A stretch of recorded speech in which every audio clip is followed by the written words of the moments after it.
नमस्कार, मैं हूं निकिता और आप देख रहे हैं सत्यहिंदी.com। चलिए एक नजर डालते हैं अब तक की सुर्खियों पर।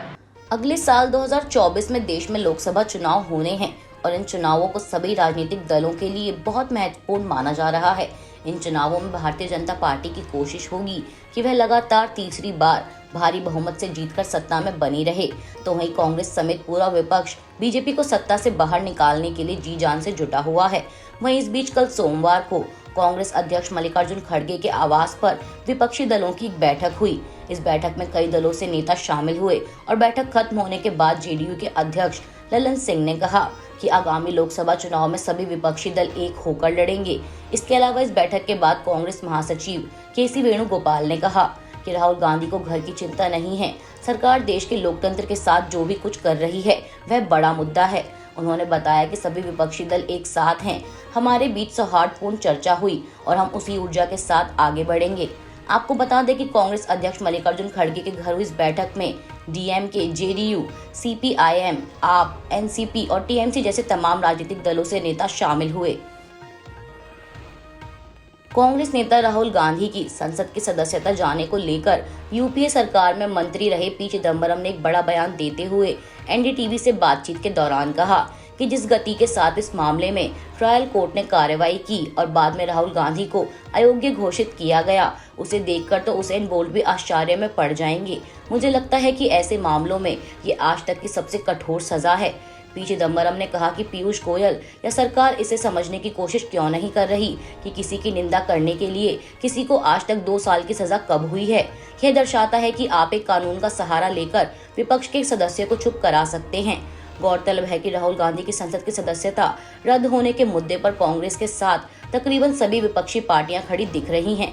इसके चलते कल कांग्रेस प्रमुख मल्लिकार्जुन खड़गे के कार्यालय में बड़ी रणनीतिक बैठक हुई, जिसमें तमाम विपक्षी दलों के नेता शामिल हुए।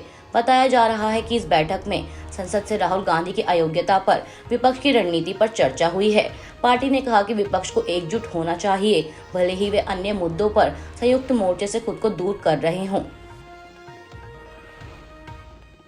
मानहानि केस में 2 साल की सजा के बाद राहुल गांधी की लोकसभा सदस्यता रद्द कर दी गई है, जिसे लेकर कल सोमवार को संसद में विपक्ष ने ब्लैक प्रोटेस्ट किया। इस प्रोटेस्ट में 17 विपक्षी दलों के नेता शामिल हुए। वहीं अब इस पूरे मामले को लेकर केंद्रीय मंत्री पीयूष गोयल ने कांग्रेस पर निशाना साधा है। गोयल ने कहा कि कांग्रेस का मनोबल इतना गिरा है कि अब उसे काले जादू का सहारा लेना पड़ रहा है। पीयूष गोयल ने सोमवार को एक प्रेस कॉन्फ्रेंस में राहुल गांधी, सोनिया गांधी और कांग्रेस पर निशाना साधते हुए कहा कि आज वो संसद में काले कपड़े पहनकर आए थे। वो कब तक ऐसी छोटी राजनीति करते रहेंगे? ऐसे समय में अब कांग्रेस के पास सिर्फ काला जादू ही रह गया है। कांग्रेस पूरी तरह से जनता का भरोसा खो चुकी है। गोयल ने कहा कि मैं पूछना चाहता हूं कि क्या वो ऐसा करके लोकतंत्र के मंदिर को अपमानित करना चाहते हैं? देश की कानून व्यवस्था को अपमानित करना चाहते हैं? क्या वो राहुल गांधी द्वारा ओबीसी के लिए जो अपशब्द कहे गए हैं उसे उचित सिद्ध करना चाहते हैं? केंद्रीय मंत्री ने आगे कहा कि कांग्रेस के एक नेता ने बयान दिया, कहा कि राहुल गांधी माफी मांग लीजिए, विषय को खत्म कीजिए, लेकिन ये उनका अभिमान था, उनका घमंड था। उन्होंने माफी नहीं मांगी। ऐसी मानसिकता इन लोगों की पहले भी थी, आज भी है और आगे भी रहेगी। पीयूष गोयल ने कहा कि राहुल गांधी की संसद से सदस्यता शीर्ष अदालत के निर्णय के आधार पर गई है। स्पीकर ने इस मामले में सिर्फ अपनी जिम्मेदारी निभाई है।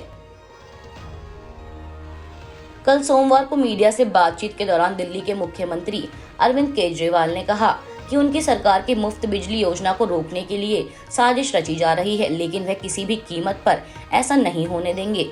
उन्होंने दावा किया कि दिल्ली की जनता को 24 घंटे मुफ्त बिजली मिलने से भाजपा को दिक्कत होती है। उन्होंने कहा कि फ्री बिजली को लेकर साजिश रची जा रही है और हर हाल में लोग बिजली सब्सिडी बंद करना चाहते हैं, लेकिन जब तक मैं जिंदा हूं ऐसा नहीं होने दूंगा। इसके साथ ही केजरीवाल ने यह भी कहा कि बिजली डिस्कॉम को दी जा रही सब्सिडी का ऑडिट किया जाएगा। उन्होंने कहा कि जब हमने 2013 में दिल्ली में सरकार बनाई थी तब हमने डिस्कॉम के ऑडिट का आदेश दिया था। वहीं इससे पहले कल दिन में दिल्ली की ऊर्जा मंत्री आतिशी ने कहा था कि अरविंद केजरीवाल ने डिस्कॉम को दी जा रही सब्सिडी के ऑडिट का आदेश दिया है ताकि यह पता लगाया जा सके कि कहीं कोई गड़बड़ी तो नहीं है। इसके साथ ही आतिशी ने आरोप लगाया था कि डिस्कॉम बोर्ड में सरकार द्वारा नियुक्त विशेषज्ञों को पहले हटा दिया गया था और अब सवाल उठाया जा रहा है कि क्या एलजी डिस्कॉम के साथ सांठगांठ कर रहे हैं। वीर सावरकर पर राहुल गांधी द्वारा की गई टिप्पणी को लेकर महाराष्ट्र का सियासी पारा ऊपर चढ़ा हुआ है।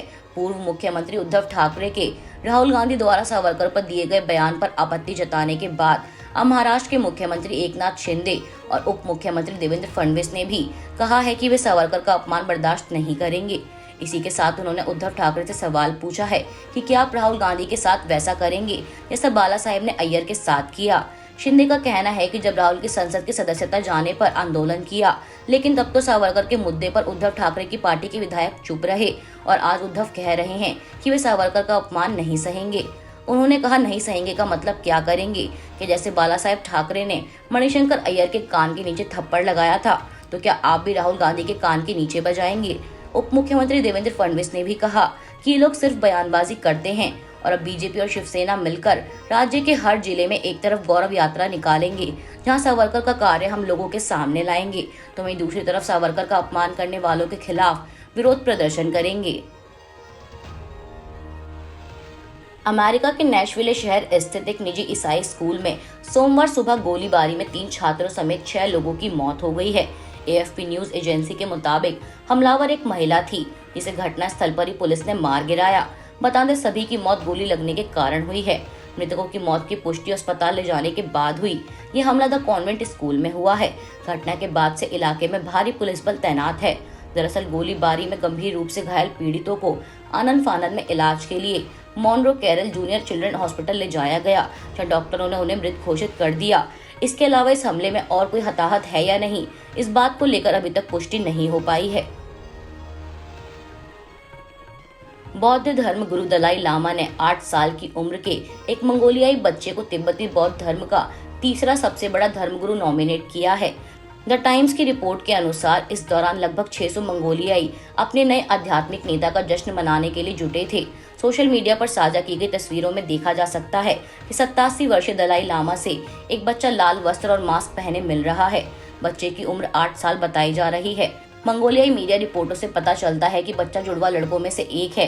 दलाई लामा ने इस बच्चे को 10वें खलखा जेटसन धम्पा रिनपोचे का पुनर्जन्म बताया है। आपको बता दें कि बौद्ध धर्म में धर्मगुरुओं के पुनर्जन्म को खास महत्व दिया जाता है। धर्मगुरु के पुनर्जन्म का समारोह हिमाचल प्रदेश के धर्मशाला में आयोजित किया गया, जहां 600 मंगोलियाई अपने नए आध्यात्मिक नेता का जश्न मनाने के लिए जुटे थे और दलाई लामा भी यहीं रहते हैं। वहीं इस समारोह से मंगोलिया के पड़ोसी चीन का गुस्सा और भड़कने की संभावना है। ऐसा इसलिए क्योंकि द टाइम्स की एक रिपोर्ट के मुताबिक दलाई लामा ने 2016 में मंगोलिया का दौरा किया था, जिसकी चीन ने कड़ी आलोचना की थी। चीनी सरकार ने कथित तौर पर कहा था कि इस यात्रा ने चीन मंगोलिया संबंधों पर नकारात्मक प्रभाव डाला है। वहीं उलान बटोर छोड़ने से पहले दलाई लामा ने कहा कि तिब्बती बौद्ध धर्म के तीसरे सबसे महत्वपूर्ण लामा जेटसन धम्पा का मंगोलिया में पुनर्जन्म हुआ था। उन्हें कई दिनों से खोजने का प्रयास जारी था। अभी के लिए बस इतना ही। बाकी की खबरों के लिए जुड़े रहिए सत्यहिंदी.com के साथ।